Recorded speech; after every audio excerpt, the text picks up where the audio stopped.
Listo. Vamos a empezar la transmisión también.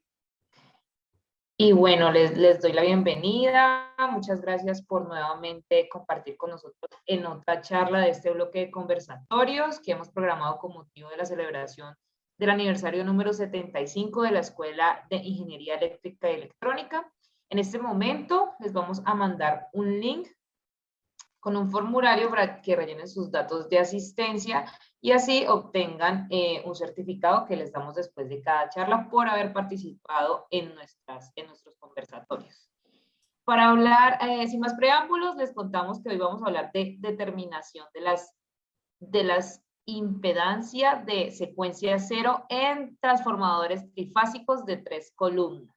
Para hablar de este tema nos acompaña el ingeniero Elmer Sorrentino. Elmer es ingeniero electricista, tiene un magíster en ingeniería eléctrica y es doctor en ingeniería eléctrica, electrónica y automática. Desde 1984 ha sido profesor universitario e ingeniero asesor para diversas empresas. Sus áreas de interés son protección de sistemas eléctricos de potencia, análisis de sistemas eléctricos de potencia y máquinas eléctricas. Actualmente es profesor de la Universidad Carlos III de Madrid y se encuentra en la ciudad de Cali gracias a la financiación del proyecto Biotrafo, del que ya nos contará más adelante el ingeniero Ed. Bienvenido, ingeniero, y le damos paso entonces. Gracias, Luisa. Bueno, bienvenidos todos. Realmente del proyecto Biotrafo, lo que vamos a decir es muy breve. Es un proyecto de la Unión Europea para fomentar el desarrollo de una base de conocimiento con respecto al uso de líquidos biodegradables como aislantes para transformadores. Entonces, eso fue lo que me trajo acá a Cali, participando en un grupo de investigación muy grande, diseminado por Europa. Y realmente yo no les voy a hablar de líquidos aislantes, sino yo les voy a hablar de otras cosas en las que he trabajado un poco más. En el tema de líquidos aislantes, realmente estoy estrenándome acá en Cali, y les voy a hablar de determinación de impedancia de secuencia cero de los transformadores trifásicos de 3 columnas.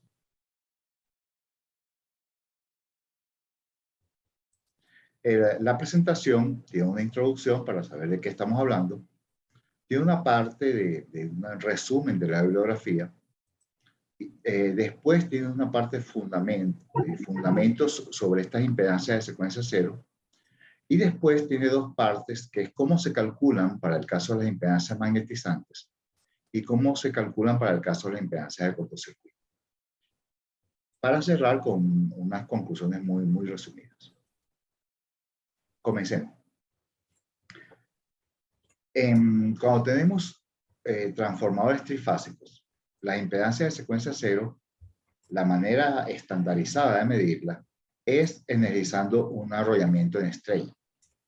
Acá colocamos un ejemplo de transformadores estrella delta.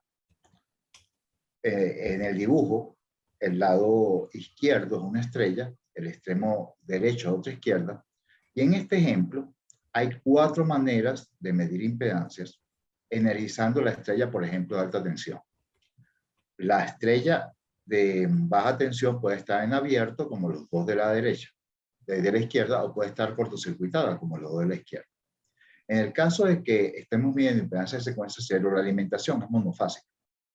Y con esta simple expresión se determina la impedancia de secuencia cero. La delta puede estar también cerrada, es una trayectoria para la secuencia cero, o puede estar abierta. Eso nos da que alimentando por acá tenemos 4 posibles mediciones.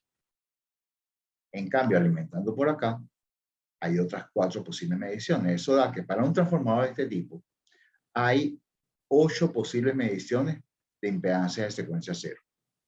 Entonces, para este tipo de transformadores, el objetivo planteado fue determinar estas impedancias a partir de la geometría del transformador. Y de eso vamos a hablar precisamente al final de la presentación. Cómo determinar estas impedancias a partir de la geometría. Pero antes de ello hay que conocerlas bien. Y en eso nos vamos a pasar un tiempito. Otra manera, una manera de clasificar las 8 medidas es como les acabo de decir, según por dónde alimentamos y según si el triángulo está abierto o cerrado.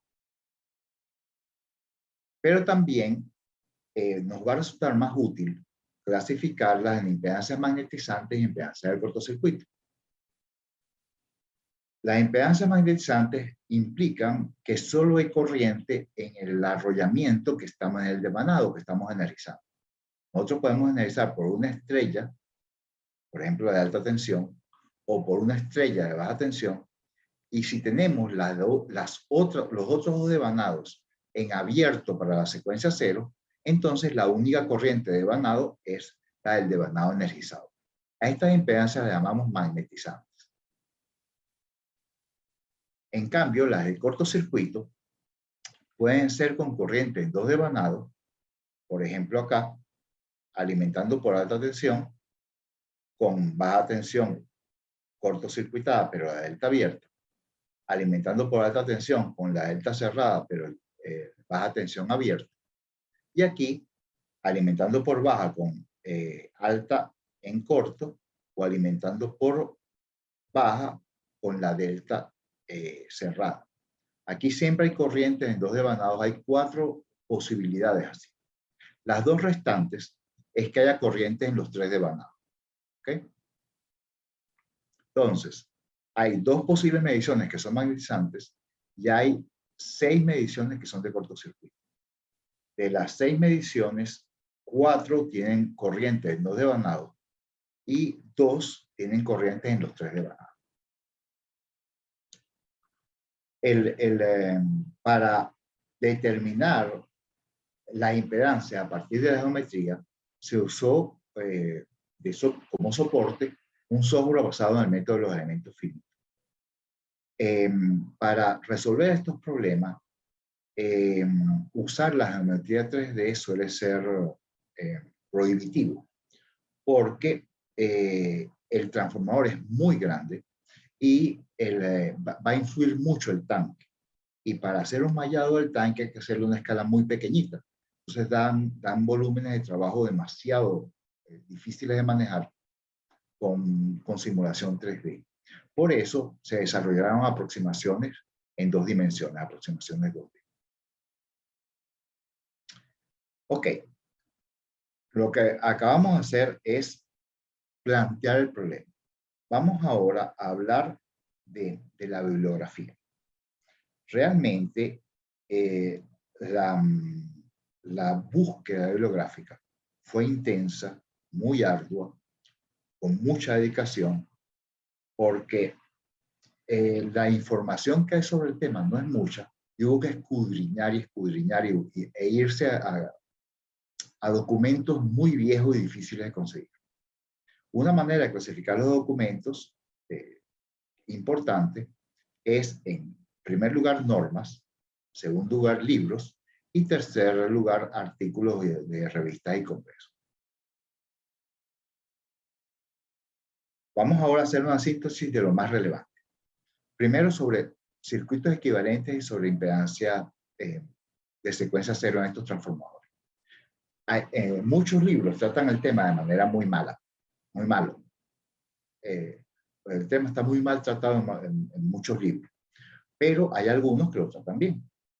Algunos de ellos son los clásicos. Por ejemplo, el libro de análisis por componentes simétricas de Clark, Edith Clark, y el de Anderson, lo tratan bastante bien y se basan en unos artículos de Garín, un ingeniero de General Electric, que publicó avances muy importantes sobre este tema en 1940. Básicamente, Garín hace un desarrollo sobre la impedancia de secuencia cero en transformadores e indica que hay 2 tipos de circuitos equivalentes: los circuitos completos y los circuitos abreviados. Realmente, los que todos usamos son circuitos abreviados. Por ejemplo, para los que vamos a ver acá, son circuitos equivalentes tipo T. Si uno se va más a la física del asunto, esto es una reducción del problema. Los circuitos que están en las normas, que son circuitos equivalentes tipo T, son circuitos resumidos, porque el circuito completo prácticamente nunca se puede medir. Garín mostró que hay un efecto importante de la no linealidad en las impedancias magnetizantes, pero que este efecto no es tan grande cuando el transformador es 3 columnas y es muy grande cuando el transformador es del tipo acorazado. O sea, aquí vemos las impedancias magnetizantes de los transformadores acorazados son inmensas. Son muy parecidas a las impedancias magnetizantes de un transformador.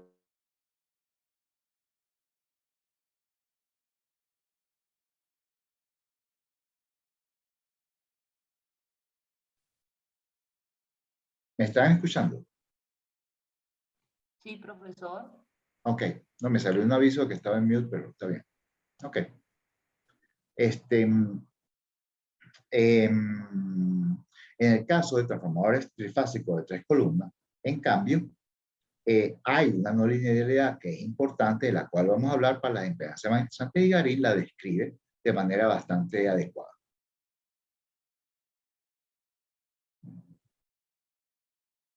También Garín indica que cuando inyectamos secuencia cero para las pruebas en el transformador, hay corrientes inducidas en el tanque, que son corrientes inducidas de secuencia cero. Si vemos el transformador desde arriba, vamos a tener, como es secuencia cero, las corrientes en las bobinas idénticas y se inducen corrientes circulatorias en el tanque. Eso hace que cuando esta situación se produce, el tanque se calienta mucho y muy rápido. Pasamos ahora a Christopher, un ingeniero de ABB que en 1965 hizo desarrollos interesantes. En primer lugar, resalta que la impedancia de secuencia cero magnetizante es menor cuando se mide en el arrollamiento externo. ¿Ok? Por otra parte, resalta que el tanque tiene dos efectos contrapuestos. Por un lado, la alta permeabilidad del tanque ayuda a aumentar la impedancia de secuencia cero, pero por otro lado, las corrientes inducidas ayudan a reducir la impedancia de secuencia cero.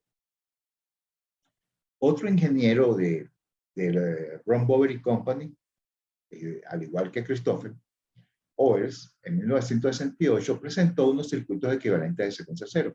Y entonces, estos circuitos son muy interesantes porque, por ejemplo, este de acá, para el caso estrella-estrella, muestra que cuando se mide desde un lado, cuando se mide desde el otro la impedancia magnetizante, la diferencia es la impedancia de cortocircuito. Realmente esto no es siempre así, pero este esquema tan simplificado ayudó mucho a detectar errores. ¿Okay? Estos circuitos que presenta OELS no son los estandarizados, no son tipo T. ¿Okay? OELS hace diversos adelantos. Y después viene Copadoro, también de Ron Bowery, BBC, Ron Bowery Company. En 1970 presenta las relaciones correspondientes. Aquí indica que la impedancia, la diferencia entre la impedancia magnetizante de secuencia cero es igual a la impedancia de secuencia positiva.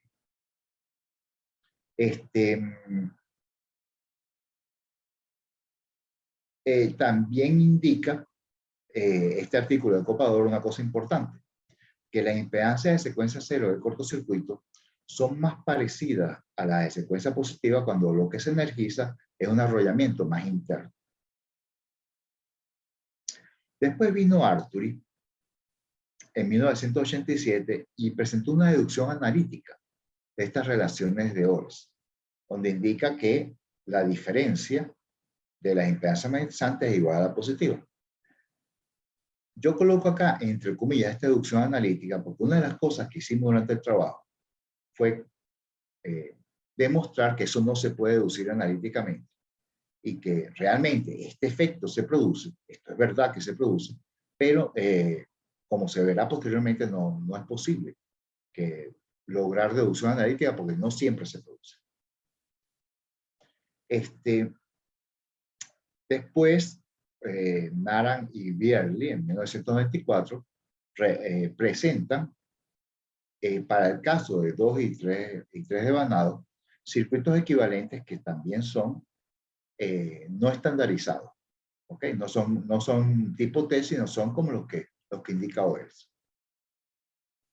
También los usaron Shen y Venkat en 1997. Es decir, esa es la tradición en usar circuitos equivalentes que no son los del estándar para el caso de la impedancia de secuencia cero.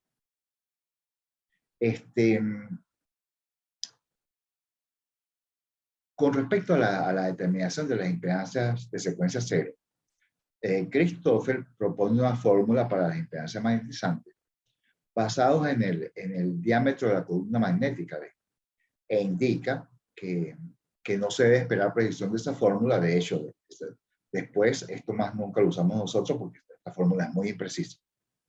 Está extraída de los cabellos.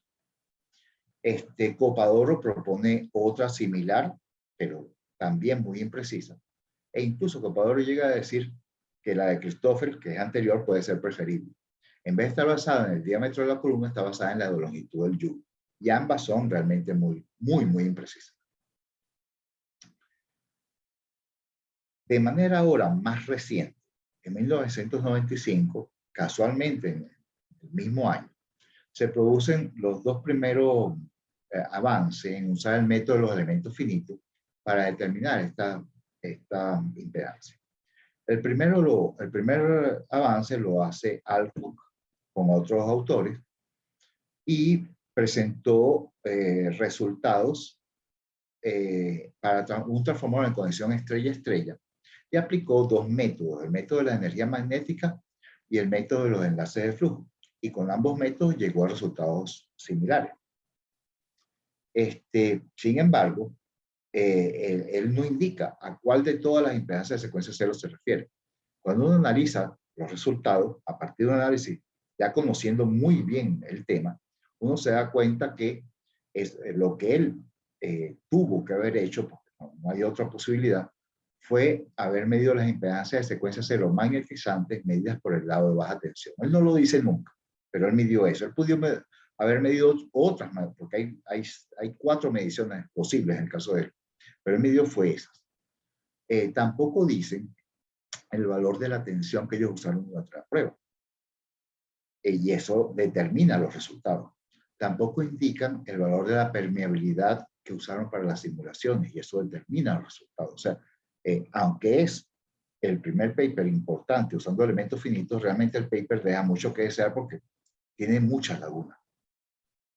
Este es el esquema 2D que ellos usaron y no dicen nada con respecto a cómo se relaciona este esquema 2D con la realidad que es 3D, que es tridimensional. Este es otro defecto de ese paper, ¿no?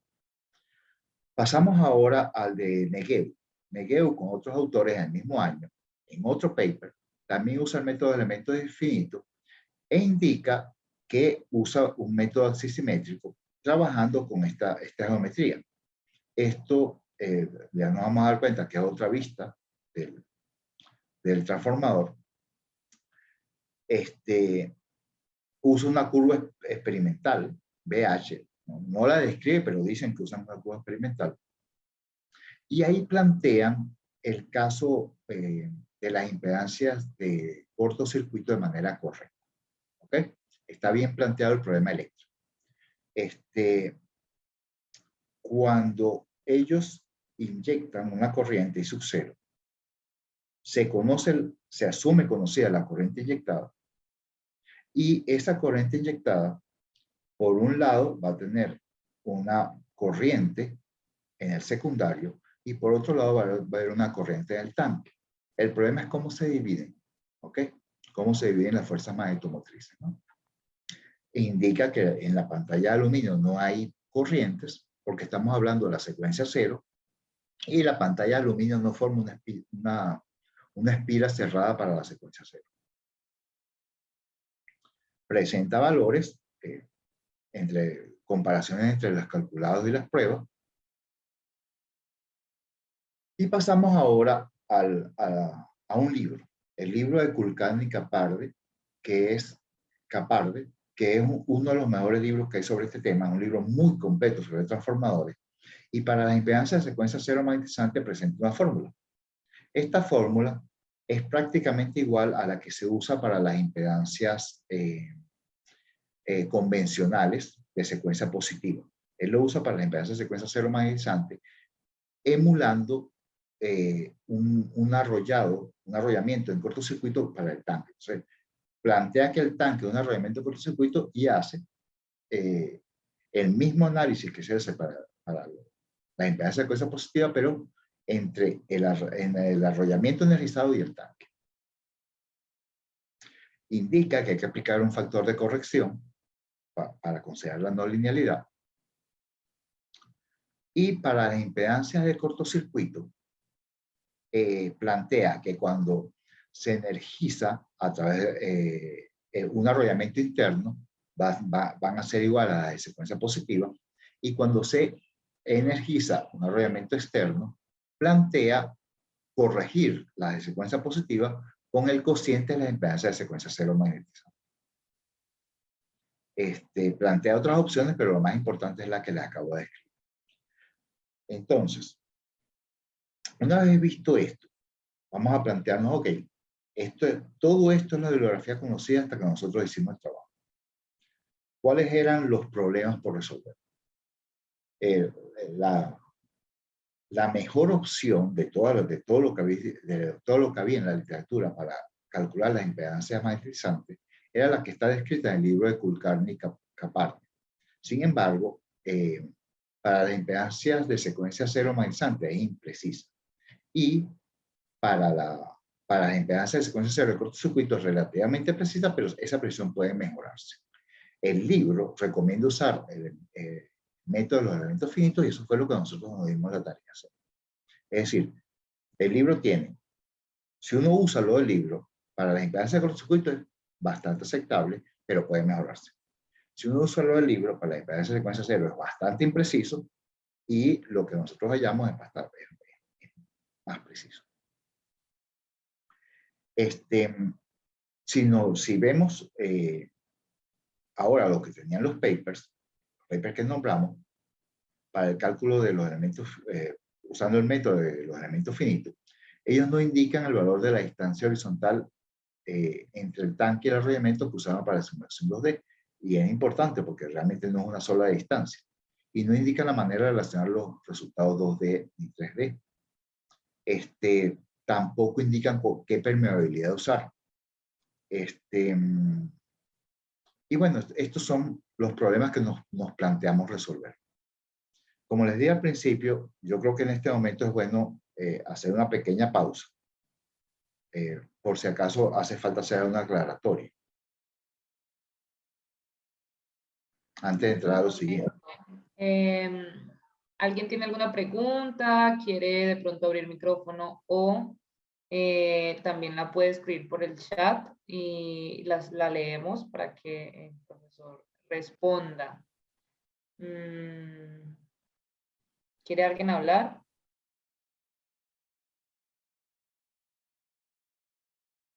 Ok. Entonces, si está todo claro, seguimos.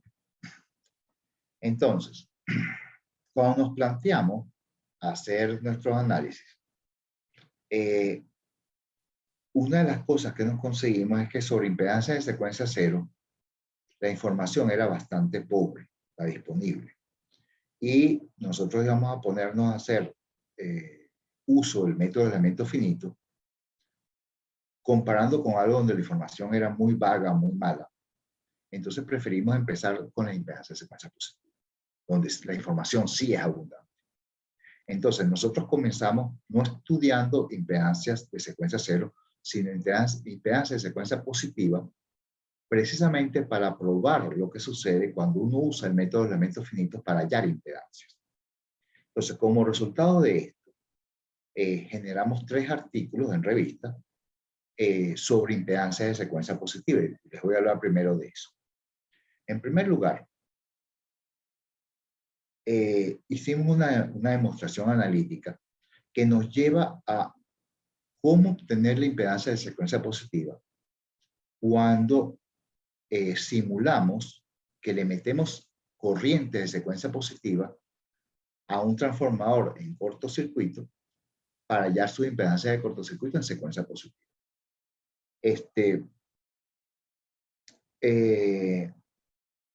La manera de hacerlo, que se puede deducir analíticamente, que eso no, nadie lo había planteado, es que uno hace tres mediciones. Tres mediciones en donde no vamos a tener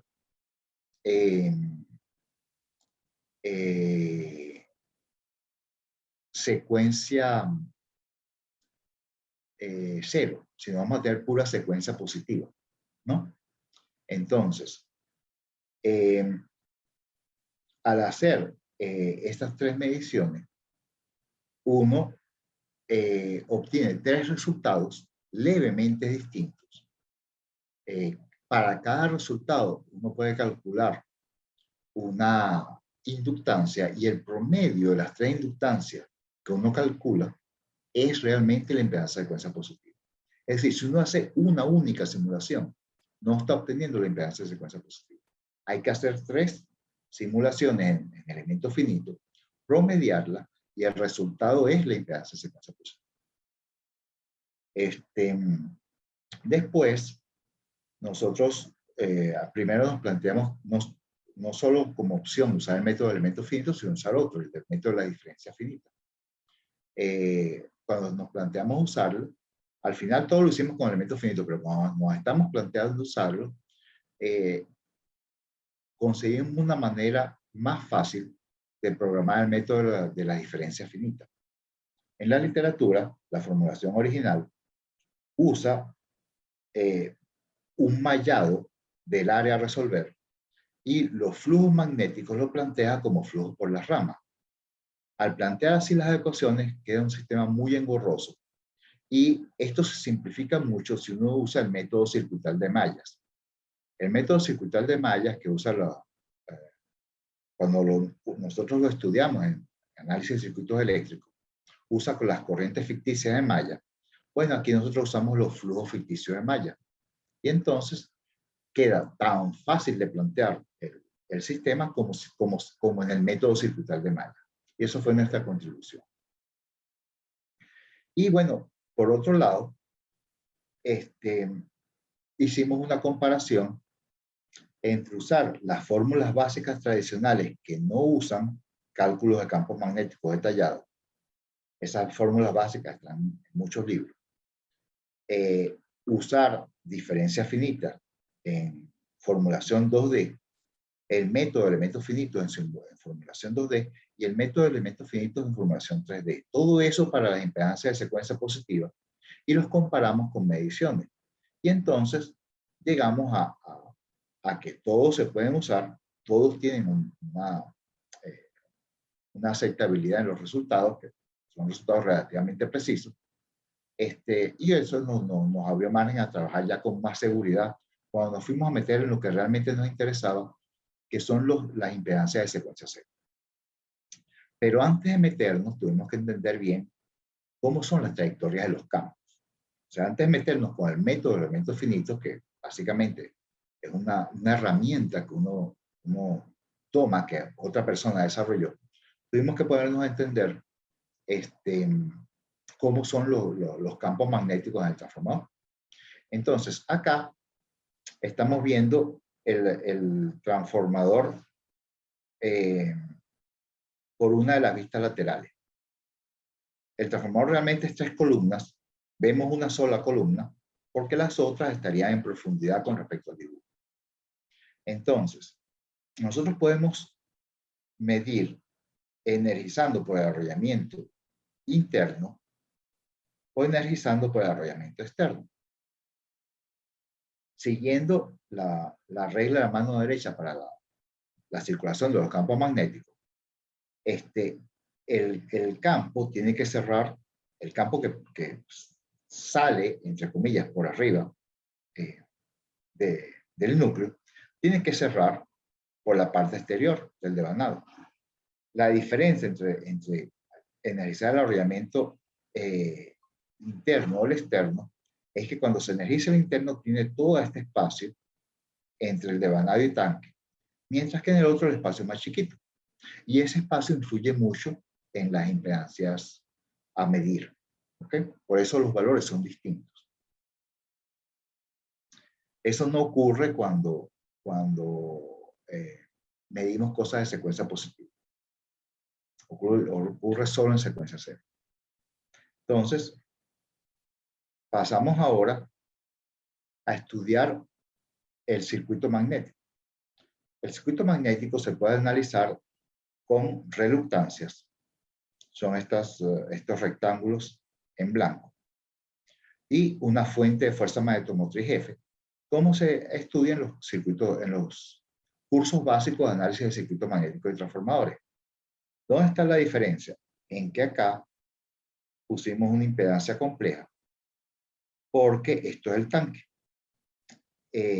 Cuando uno hace los análisis con reluctancia, uno está trabajando con magnetostática.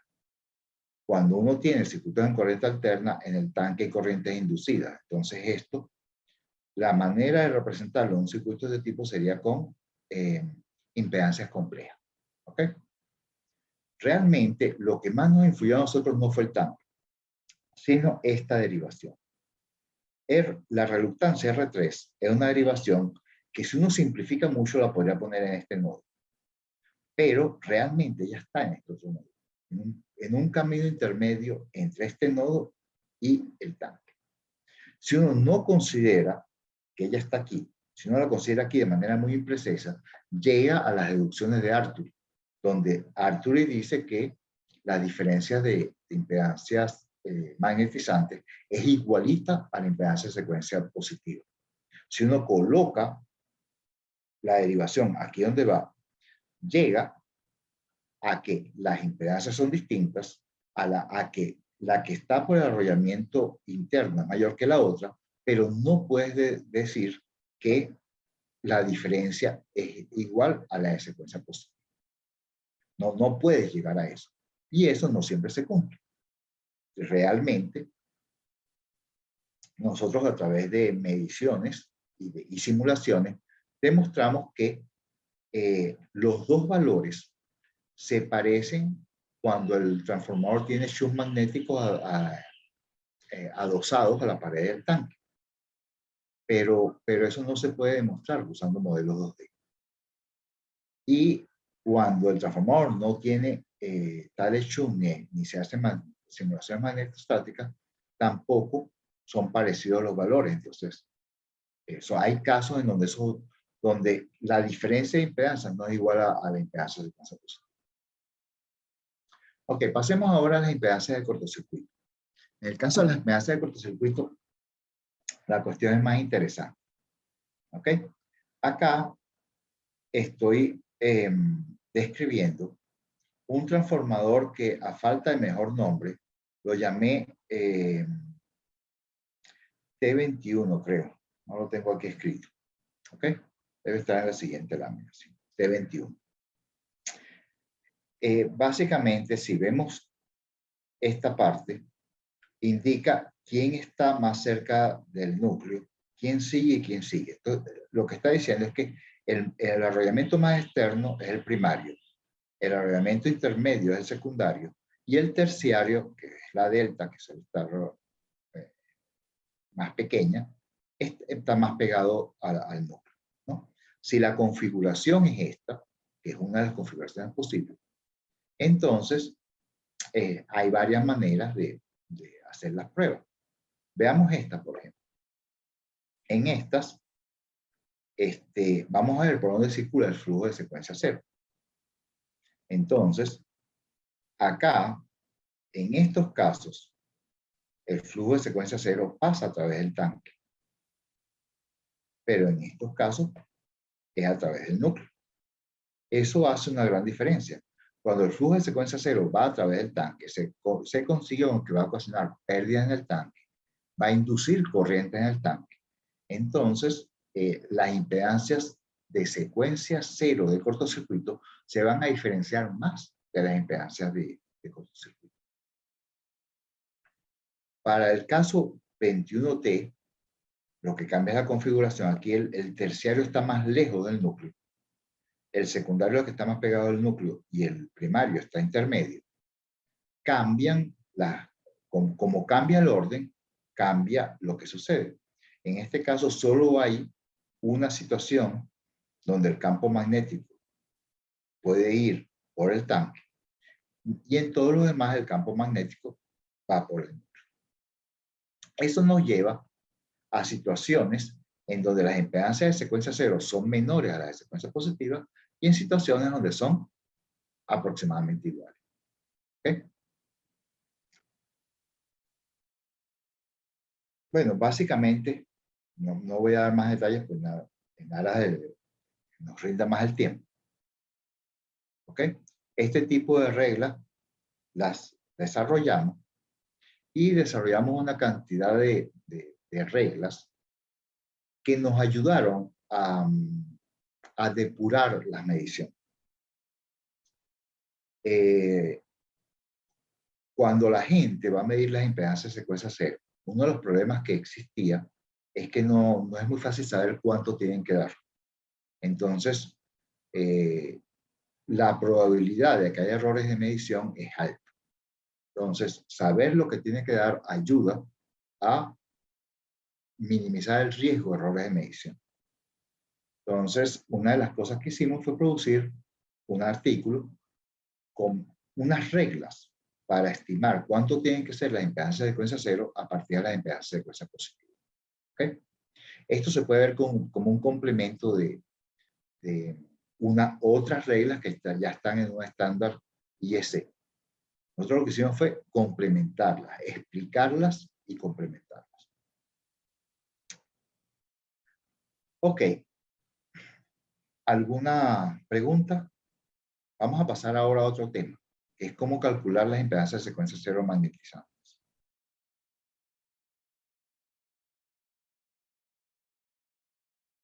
Nuevamente los invitamos a abrir micrófono, quien quiera participar, quien quiera alguna duda, o seguimos en caso pues de que no exista. Ok, seguimos. Entonces, vamos ahora con el cálculo de impedancia de secuencia cero magnetizante. Nosotros comenzamos para pisar firme haciendo una comparación entre modelos 2D y 3D. Después, como verán más adelante, hicimos comparación contra resultados de medición. El problema es que al comparar contra resultados de mediciones, hay algunos detalles que influyen que no están presentes cuando uno compara modelo contra modelo. Nosotros comenzamos comparando modelo contra modelo y al final, cuando ya habíamos hecho una depuración de lo que sucedía con los modelos, entonces, ya con los modelos depurados, comparamos contra mediciones. Entonces, el problema básico es que cuando uno tiene lo que está acá a la izquierda, que es la geometría 2D, en este caso usando un modelo axisimétrico, ¿ok? Esto no representa la realidad 3D. Si uno en vez de ver este corte ve una vista desde arriba, las distancias entre el arrollamiento, perdón, y el tanque son distintas.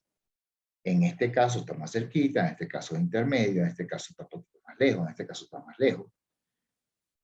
Además, generalmente estos transformadores tienen cambiador de toma, hay que dar un espacio para el cambiador de toma. ¿Okay? Entonces, no hay una única distancia del tanque. Entonces, ¿qué distancia vamos a usar aquí al simular? Realmente no existe una distancia, pero hay que simular usando una distancia acá. Entonces, un problema es qué distancia usar. Eso es un problema a resolver. Nosotros, este problema lo trabajamos de dos maneras distintas. La primera manera, calcular una distancia equivalente para cada variable que fuésemos a analizar.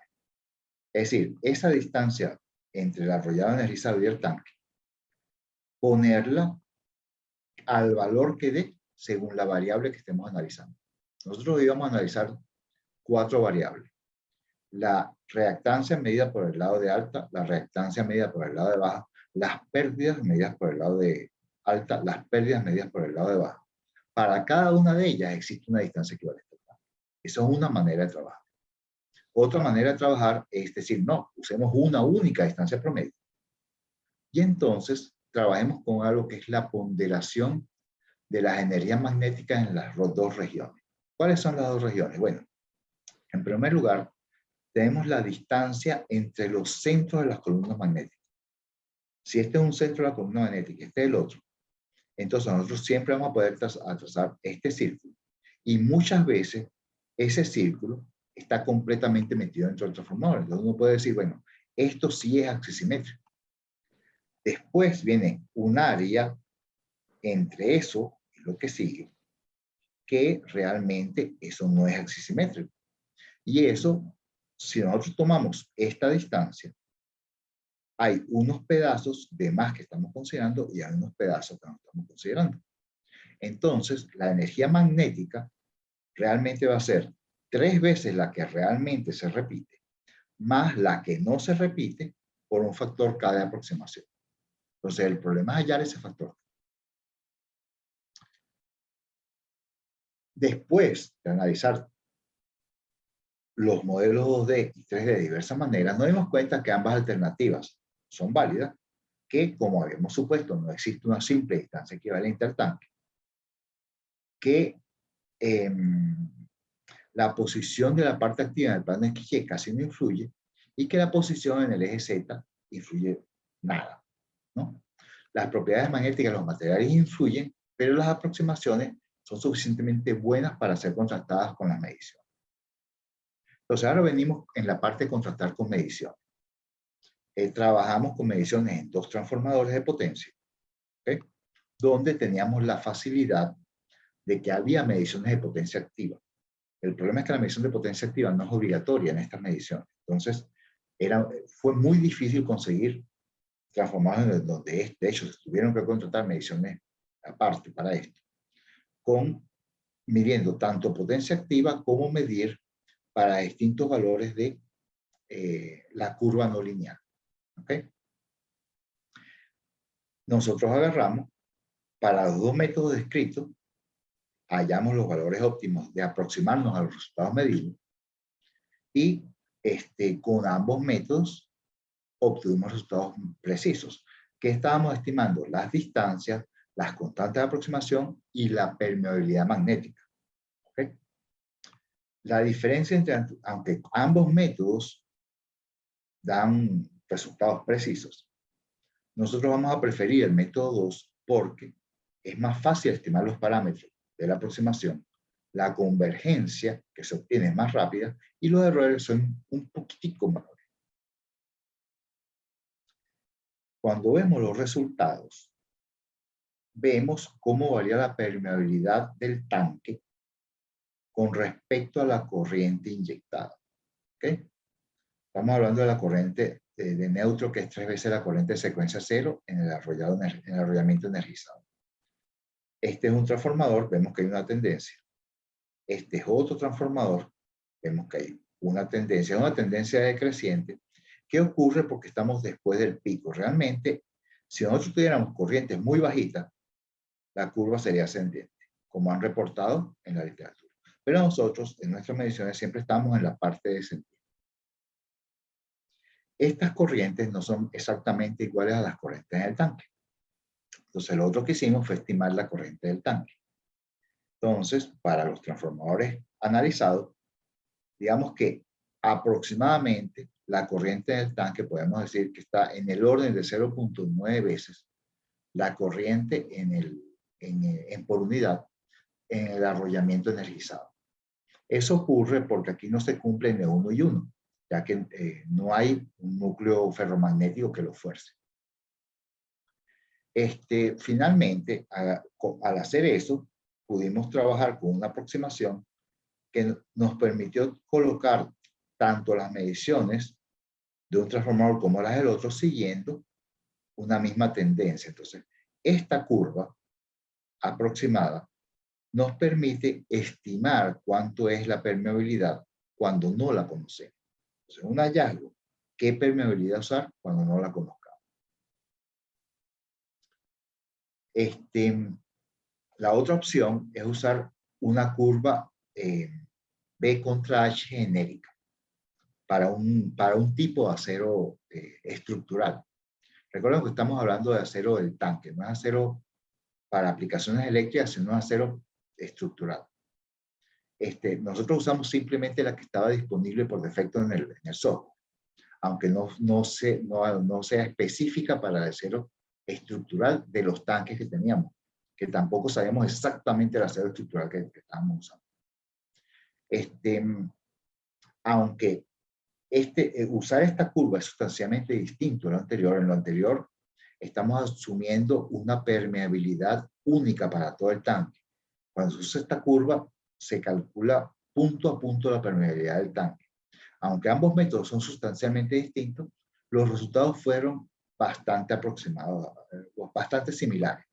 Los errores máximos en el caso del cálculo de la reactancia están en el 5%, y en el caso del cálculo de las potencias está en el orden del 20%. Si ahora comparamos contra lo que existía en la literatura antes de nuestros trabajos, el mejor método disponible era el de Kulkarni y Kapal, el del libro. Bueno, los resultados son grandísimos. Son resultados que pueden estar en el 20, 30, 40%. ¿Ok?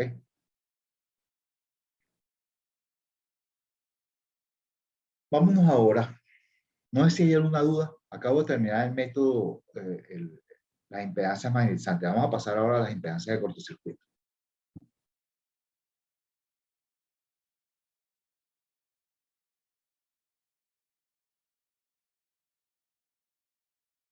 Creo que no, profesor. Puede continuar. Perfecto. Sigo. Lo que queda ya es muy poco.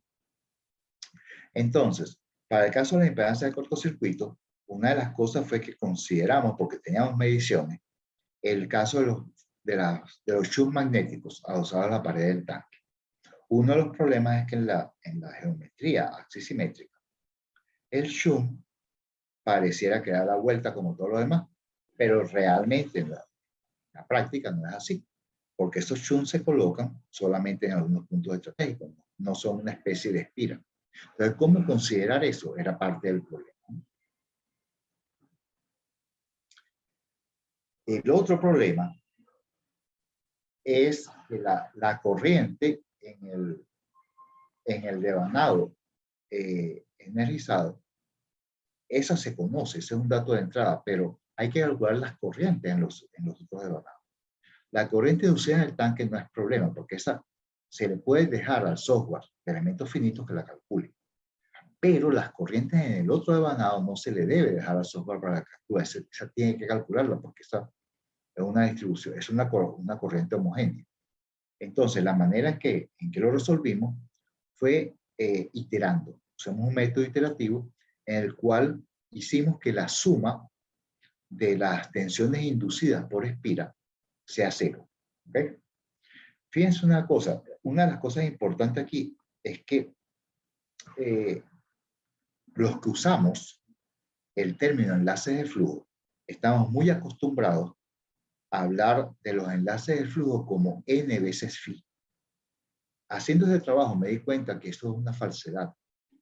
Realmente, lo que hay es un flujo por cada una de las espiras, y los enlaces de flujo totales son la suma de los flujos por las espiras. Si los flujos fuesen todos iguales, sale el n como factor común y sería n veces phi, que es como uno suele dar las clases. Pero realmente los flujos no son iguales, y en esto es importante el asunto. En este caso es importante. Entonces uno lo que tiene que hacer es agarrar espira por espira del arrollado que está en cortocircuito, sumar todas las tensiones inducidas de las espiras y lograr que la suma de todas las tensiones inducidas en las espiras sea cero. Cuando esto ocurre, entonces uno consigue la solución. Nosotros empezamos usando los factores Kx y Kp de la aproximación que hemos obtenido en vacío, y nos dimos cuenta que los podíamos variar en un rango relativamente amplio, y eso no cambia mucho la precisión. Eso ocurre en el caso del cortocircuito. Entonces eso nos permitió usar una permeabilidad para el tanque aproximada de 400, que consideramos un buen valor. Lo otro que vimos fue la distribución de las corrientes. Estas son aquí hay 5 ejemplos, 5 transformadores en los cuales obtuvimos resultados. Y hay un caso curioso. Hay una de las pruebas donde si tomamos como 1 por unidad la corriente inyectada, la que está en la fuente, una de las corrientes inducidas puede ser mayor a 1 por unidad. Este caso curioso ocurre realmente por algo relacionado con aquella reactancia negativa que da el circuito equivalente tipo T. Finalmente, acá mostramos los flujos magnéticos. Entonces, no sé si se recuerdan cuando describí que podían ser por el núcleo, las trayectorias de retorno, las que había planteado antes. En este caso, son por el núcleo. Entonces, entre el núcleo y tanque, casi no hay flujo. O sea, el eje cero del campo magnético, aquí es 0 y aquí es 0. Es decir, prácticamente no hay campo magnético entre el devanario y el tanque en estos 2 casos, porque el campo magnético se está regresando por el núcleo, no por el tanque. Y en estos casos, si esta es la línea 0, se ve que hay campo magnético entre devanario y tanque. ¿Ok? Y hay una parte del campo pasa por el espacio entre devanario y tanque y otra parte va por el tanque. Bueno, para cerrar, vamos a resumir las conclusiones. Se desarrollaron los métodos para calcular las impedancias de secuencia cero, tanto magnetizantes como de cortocircuito. Para el caso del magnetizante se desarrollaron aproximaciones 2D para la distancia horizontal entre el tanque y el arrollamiento. Se relacionaron los resultados 2D y 3D a través de una constante de aproximación y se obtuvo la permeabilidad equivalente del tanque como una función útil para cuando no se conocen los resultados. Para el caso de la impedancia cero las impedancias de secuencia cero del cortocircuito, se desarrolló la interpretación física de los resultados, las reglas para minimizar riesgo de error y el método para calcular las corrientes en los arrollamientos. En general, tuvimos una exitosa verificación experimental después de, digamos, de mucho sufrir, pero se logró. Para la persona interesada, las publicaciones de las que he hablado acá, que son publicaciones en revistas, son estas 7 publicaciones, están disponibles. ¿Ok? Son las que seleccioné para que el discurso de hoy fuese fácil de seguir. Hay otras 7 publicaciones que son sobre cosas de las que no hablé hoy, porque si no, no hubiese sido una exposición de 1 hora. Y bueno, con eso finalizo.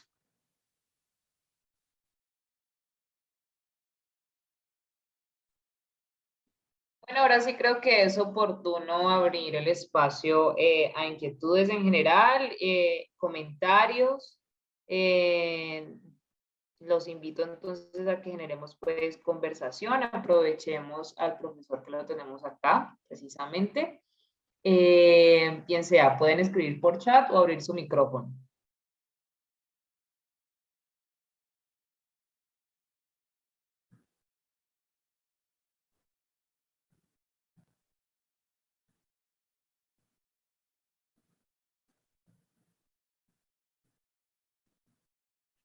¿Habrá alguien despierto? Sí, eso estaba preguntándome yo también, Elmer. Así que vuelvo a preguntarle si tienen alguna inquietud, algún comentario que deseen realizar. Recuerden que tenemos aquí a nuestro profesor invitado, Elmer Sorrentino, quien amablemente nos está compartiendo esto. Guillermo Vinasco nos contesta desde Medellín que están todos despiertos, Elmer, así que por ahí en el chat está Sí, colocando tenemos allí. una pregunta de José Vivas. Dice, ¿cuáles son los valores de alimentación típicamente utilizados para realizar las mediciones de las impedancias de magnetización?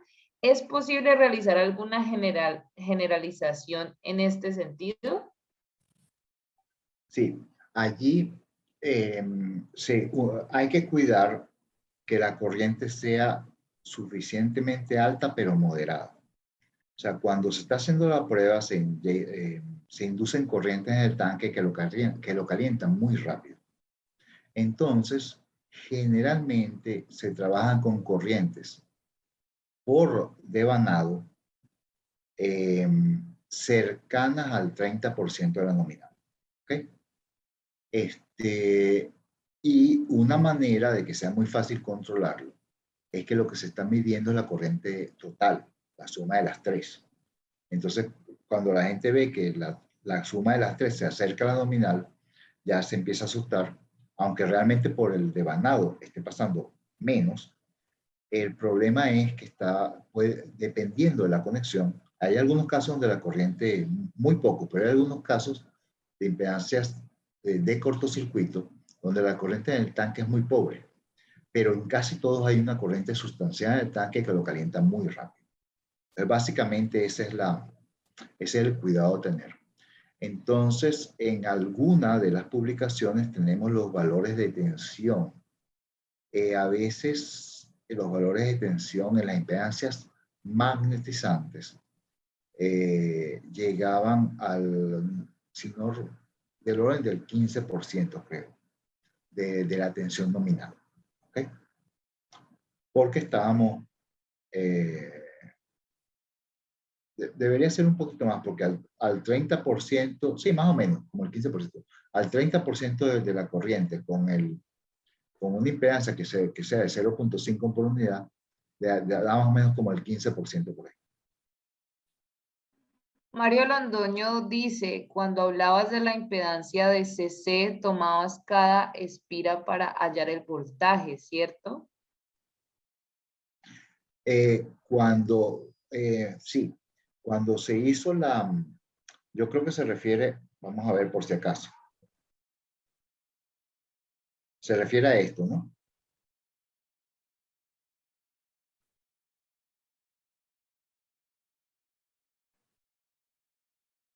Dice que sí, correcto. Perfecto. Era para estar seguro de que estoy respondiendo lo que se me está preguntando. Sí, acá cuando uno hace la simulación de elementos finitos, uno mete una corriente, que es la corriente del devanado energizado, y hay corrientes que uno no inyectó, sino son corrientes que son resultado.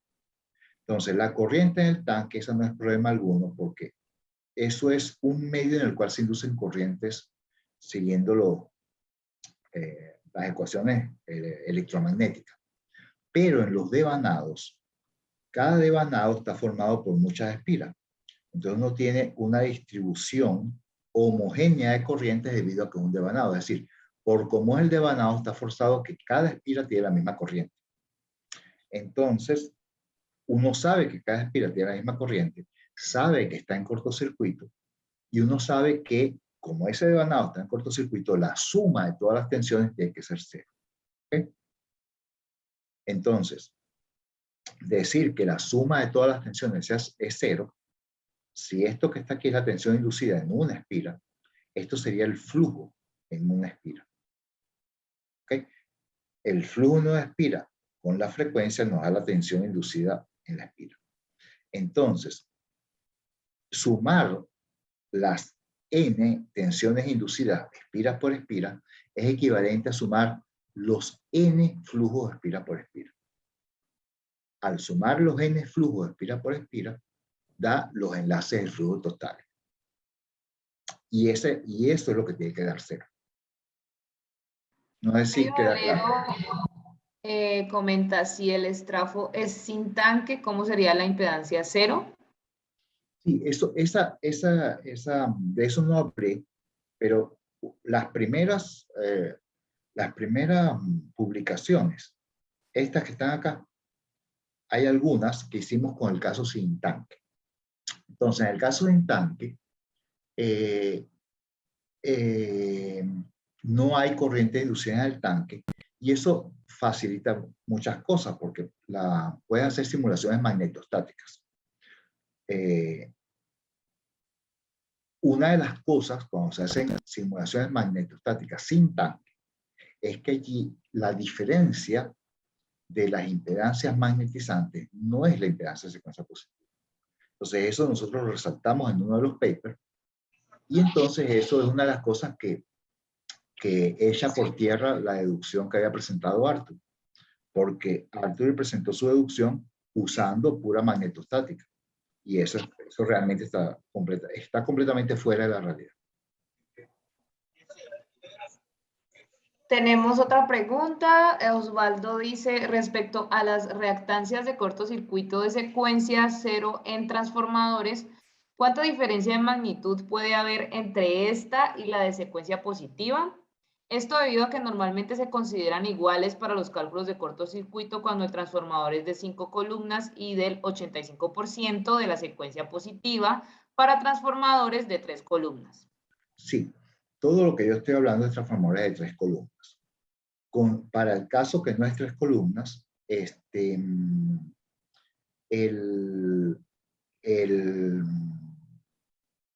la aproximación de hacerlas igual a las positivas está muy bien. Cuando es acorazado o banco o lo que sea, pero para el caso 3 columnas, entonces hay diversos subcasos, ¿no? En las impedancias. Entonces allí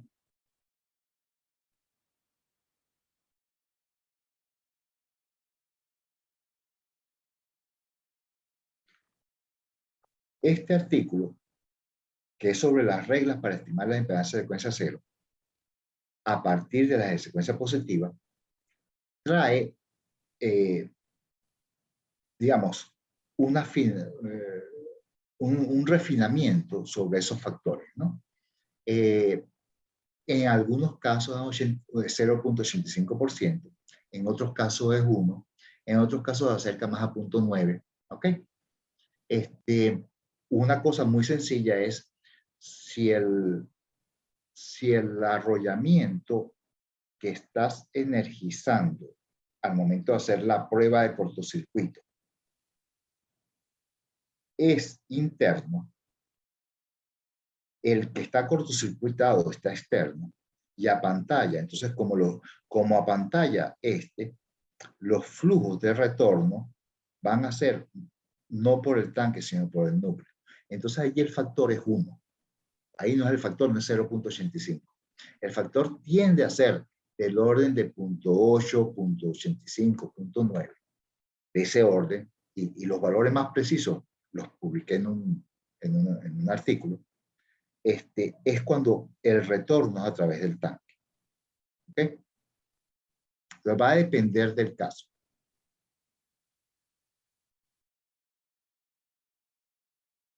Bueno, hay otra consulta de Jadir Alberto Medina. Dice, profesor Hermer, excelente conversatorio, agradecido. Consulta. Esta metodología investigada para determinar la ZO, no sé qué es, hago un paréntesis aquí, o bueno, la ZO, magnetizante ICC en TRX de 3 columnas trifásico, tiene variaciones significativas con TRX monofásico, con núcleo tipo ventana y autotransformadores monofásicos. Sí, es solo para transformadores trifásicos de 3 columnas. Realmente, en los demás casos, la gran ventaja es que la de secuencia cero la puedes considerar igual a la positiva. Es decir, no vas a enfrentarte a estos problemas con el transformador. Te enfrentas a este problema con el transformador de 3 columnas.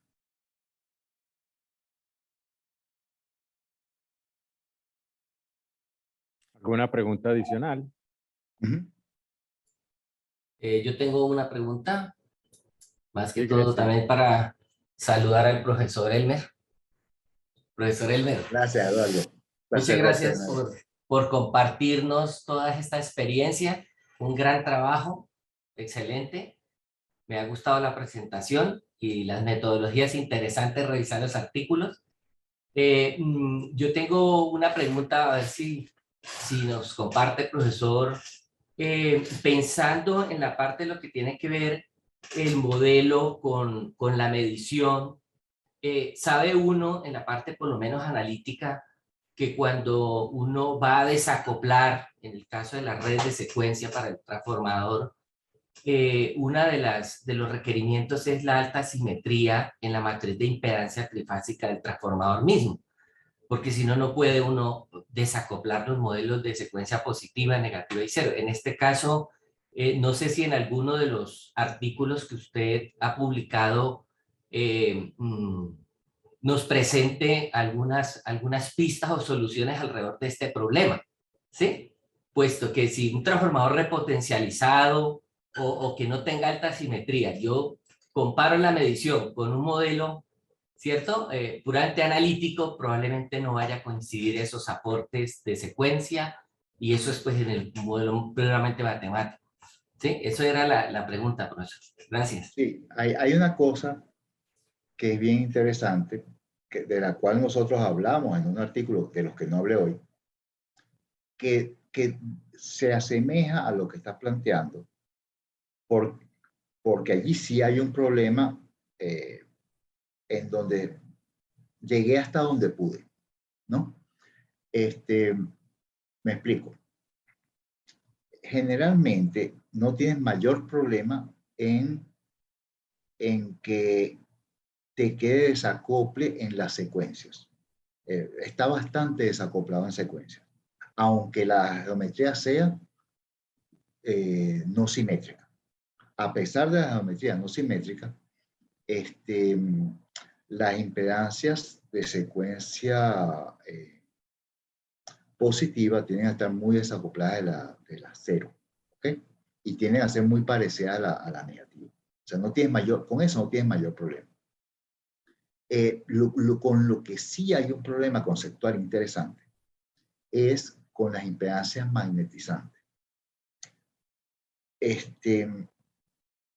Estamos usando secuencia cero que sale de una transformación lineal, ¿ok? Es decir, el método de las componentes simétricas es usar una transformación lineal. Cuando tienes un fenómeno altamente no lineal, que es lo que estábamos viendo con las impedancias magnetizantes.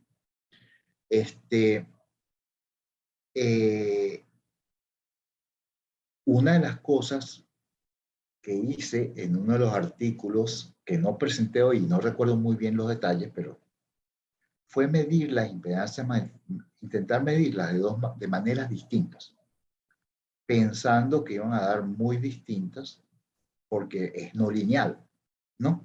Entonces, al ser no lineal, tú no puedes pensar que te va a dar lo mismo. Y sin embargo, no conseguí demostrar lo que quería demostrar. ¿Ok? Entonces, ahí llegué hasta donde pude. Realmente, esas son unas mediciones que me costó mucho hacerlas, ¿no? Porque tú tienes varias maneras de medir la matriz de impedancia. Una es midiendo elemento por elemento en el mundo de las fases y después aplicar la matriz de transformación 2 veces. Es decir, haya Z, A, B, C. Premultiplicas por la matriz de transformación y posmultiplicas por la matriz de transformación y obtienes Z más menos 0 calculado. ¿Ok? Si haces eso, resulta que el valor de Z00 te da casi igualito al valor de Z0, a pesar de la no linealidad. Entonces, eso a mí me impactó mucho. Si estás interesado en el tema, te mando el artículo. Es uno de los de la OPEC. Fue un artículo en conferencia, porque realmente no llegué a verle el hueso al asunto, no llegué al por qué. ¿Ok? Es uno de estos del UPEC. ¿Okay? No recuerdo cuál de los de UPEC, pero tranquilo, profesor. Ya habrá su de... momento entonces y me lo puede, y habrá una excusa para que nos reunamos entonces, profesor. Ok, ¿Sí? con gusto. Un placer. Profesor, muchas gracias por compartir sus experiencias. Muy juicioso todos sus experimentos. Debo retirarme ya, tengo una clase ahora. Muchas gracias a todos, que estén muy bien. Hasta luego, profesor. Gracias, Eduardo. Muchas gracias.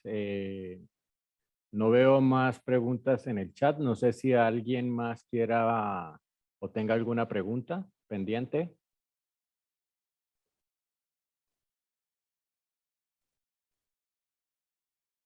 Bueno, como no veo nadie más, entonces Alejandro Gil levantó la mano por acá. Alejandro, siga.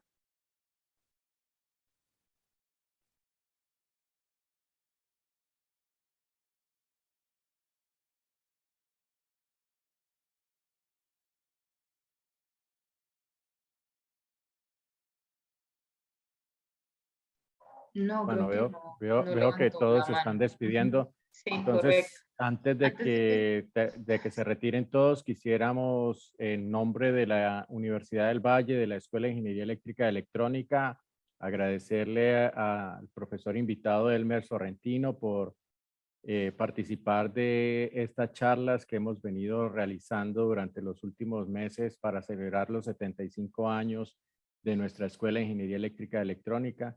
Este es un saludo que les envía nuestro profesor Ferley Castro Aranda, director de la Escuela de Ingeniería Eléctrica y Electrónica, y esperamos poder contar con su participación en las conferencias y eventos que tenemos definidos más adelante. Muchísimas gracias a todos. Muchas gracias, Elmer, por tus aportes en esta charla. Gracias a Muchísimas ustedes. gracias. Que tengan muy buena tarde. Sí, antes de que nos despidamos, me gustaría agregar, invitarlos, recordarles que dentro de 8 días nuestra charla es a las 8 de la mañana y el tema es producción de condensadores de alta tensión AC y DC hasta 1100 kV. Entonces, con el ingeniero José Luis Bermúdez, los esperamos dentro de 8 días en la mañana. Muchísimas gracias. Gracias.